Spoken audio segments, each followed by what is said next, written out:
King of the Dragons hacked and slashed its way onto your Super NES back in 1994. Developed and published by Capcom, The King of the Dragons was originally released back in 1991 to arcades, where it found mostly middling success in arcades already filled to the brim with similar beat-em-up games at the time. About the only thing it had going to set it apart was its fantasy setting and unique RPG leveling system that allowed each character to gain levels and new, more powerful weapons as you progressed. Both are pretty cool ideas, but unfortunately just wasn't enough to make people care. Capcom finally decided to port it over to the Super NES though nearly 3 years after it debuted in arcades. But even then, it was still sitting on shelves with dozens of other beat-em-ups, including Capcom's own Knights of the Round, which had a similar fantasy setting and released the exact same month as The King of the Dragons. With Capcom not doing themselves any favors as far as anyone knowing that The King of the Dragons even existed, it was up to the magazines to let us kids know to keep an eye out for it if we happened to see it rotting on our local Blockbuster shelves, which is where I eventually found it and finally ended up renting it after I'd passed over it about a dozen times, since I just wasn't a fan of the whole fantasy setting back then.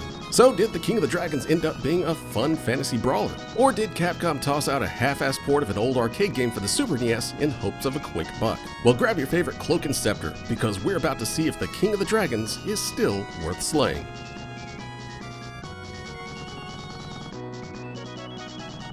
Press the start button and you're immediately tossed into a character select screen where you get to choose from 5 very familiar looking fantasy character stereotypes. You get your standard warrior that starts out with a good chunk of health and has no issue barreling through enemies with his sword and shield. An archer that, of course, uses a bow and arrow to attack from a distance, but doesn't have much health and can go down pretty quick if he gets surrounded. The cleric's basically the slow tank of the bunch with a ton of health to sit right in front of enemies and beat on them with his giant holy hammer. The mage is, of course, the frailest of the bunch and at first glance doesn't seem like much of an upgrade over just using the archer as a ranged character, but level him up for a few stages and he quickly becomes one of the strongest characters in the game. And finally we have the dwarf, who mostly just does what the warrior does, except for having less reach with his attacks, but is supposed to make up for it by hitting the hardest out of all the characters, though honestly I could never tell he was that much stronger. This varied selection of characters is what really sets the King of the Dragons apart from just about every beat-em-up at the time, with each character bringing their own unique special abilities to each playthrough that,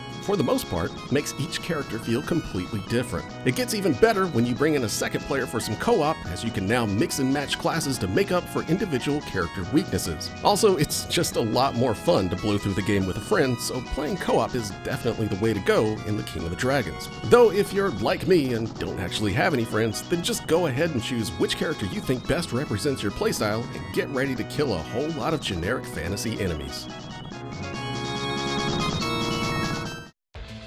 Now that you've picked your favorite fantasy stereotype and understand how to press the same button over and over again, getting through the rest of the King of the Dragons should be a breeze. Essentially, it's all about slowly making your way to the right of every level while constantly being harassed by third-rate fantasy enemies throughout. Though the game does try to mix up the standard brawler formula by being able to level up your character and weapons as you play, with the occasional treasure chest at the end of a stage giving you a stronger version of the stuff your character carries. For instance, the warrior receives upgrades for both his sword and shield, which not only changes the appearance of the item in the game, but also gives him a bit more attack range and defense. The mage, on the other hand, gets upgrades for his wand and ring, which both upgrade the size and the distance his attack can travel. Each character has their own unique progression, and it's actually really cool to see just how much they change over the course of the game. You also get a totally separate character level that boosts your health bar when you reach a certain amount of points, with each character gaining levels at different point totals, though the game doesn't actually really make that very clear. There's actually a lot going on behind the scenes with all this RPG stuff for every character,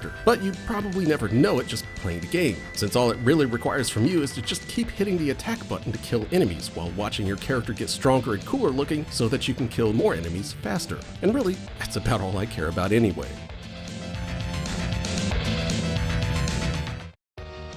Standing in your way in each level is your usual suspects when it comes to fantasy-type enemies, like goblins that really only exist to die in large numbers, slimes that attach themselves to your legs and suck out your precious health points, and of course skeletons with swords, because every fantasy game in the history of mankind has to have skeletons with swords in it. Most enemies are simply content with walking up to you and hoping that they get in a hit before you ruthlessly beat them to death, but some mix it up a bit by shooting at you from the side of the screen or using shields to block your attacks. Bosses, of course, await you at the end end of most stages and at first seem almost as easy as the regular enemies, but they soon ramp up to needing a considerable number of hits before you even make a dent in their health bar. And while most only have a few attacks to dodge, being able to survive long enough and take them down is the real challenge. At least there's a lot of fun bosses to endlessly hack at, like fighting multiple heads of a giant hydra that spew magic attacks at you, or taking down a bunch of giant spiders that come down from the top of the screen and enjoy belching poison at you. There's actually a good amount of stages to fight your way through as well, with pretty much all of the settings your favorite dungeon master would approve of, with multiple variations of giant castles, haunted forests, and even a big wooden ship filled with, yes, even more skeletons with swords making their appearance throughout the game's 16 levels. And while that may sound like a lot of levels for a brawler like this, most are incredibly short, only lasting a few screens until you either move on or a boss shows up.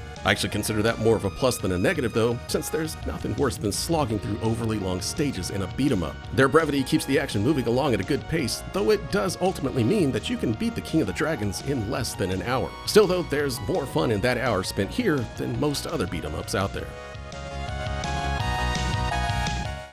When I finally did end up bringing home the King of the Dragons from the video store, I was at least confident that Capcom could deliver a solid hour or so of competent beat-em-up gameplay, since you know it's Capcom and that's kind of what they did back then. What I didn't expect though was just how much I'd end up playing the King of the Dragons after that first playthrough. The fantasy setting, distinct characters, and fun RPG mechanics kept me coming back for repeat playthroughs, and was especially fun if I could convince any of my friends to play this instead of Turtles in Time. Sure, most of the RPG stuff is just window dressing, but it really gave the game a far more satisfying progression than just your basic brawler, where you stayed virtually the same throughout the entire game. And unlike most brawlers from the era, this is one I'd still recommend anyone playing through these days, even if the game can be beaten in under an hour and generally lacks any sort of personality. But if you just want to sit down and bash some bad fantasy stereotypes for a while with a bit of RPG progression sprinkled on top of things, then the King of the Dragons could easily end up being the king of Super NES beat-em-ups.